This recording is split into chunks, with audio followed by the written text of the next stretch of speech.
a video that shows how to use the pro forma that is included with this class to see examples that accompany it. I personally prefer to build pro formas in Excel. I have spent over 15,000 hours of my life working with Excel. When I was an expat living in Paris, one of my French colleagues observed that my French was awful, but that I was fluent in Excel. Google Docs has the advantage that it is easily created and shared with other deal team members. All changes are saved automatically. This can be tricky to go back and audit if someone made changes that you are not aware of or put something in the model that you were not aware of. Google does not have as much capability of Excel, but in this case, you only be using a small fraction of the capabilities of Excel. I prefer to create models that have all inputs on one page and all calculations on another page. It keeps hard-coded numbers from getting buried in the pro forma and causing numbers to not foot correctly or distorting returns. That is my preference. Build what you are comfortable with. Either way, make sure you have a summary section so that you don't need to talk about every number that went into the pro forma. When I build my pro formas, I make all hard-coded numbers blue. That's the text of the number. Numbers that are calculations from another page have black text, and any cells that draw from another tab I make green. I also remove all decimals and numbers. Key is to keep everything consistent. It shows professionalism, and I have found that when a pro forma looks good, it tends not to get as beat up as much. And on a side note, if someone's beating up on your pro forma, please don't take it as they're beating up on you. They really are trying to figure out what is this message that you're conveying.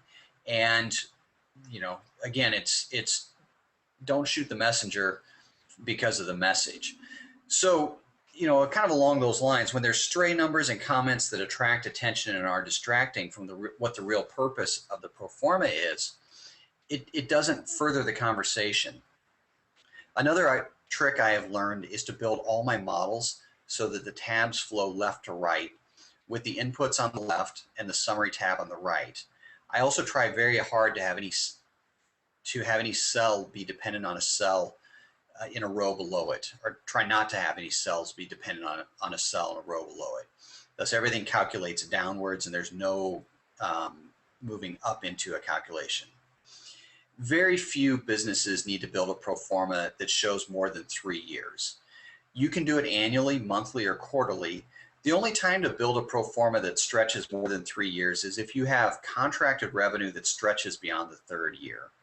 An example is if you have a 5-year software lease as your main source of revenue. If you have a large expense or cash usage looming beyond the third year, that should be disclosed as a footnote.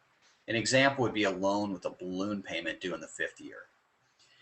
Business drivers. I like to show what the drivers are that move the business. For example, if you're selling SaaS-based software, the driver is the number of users. When you multiply the average revenue price times the number of users, you get the gross revenue number. I build my models so that if you change the business driver number, the calculation will roll all the way through the model. So that when you change the number of users, or you change the price per user, that it changes the revenue number, which at the end of the day will ultimately flow down to changing the cash number.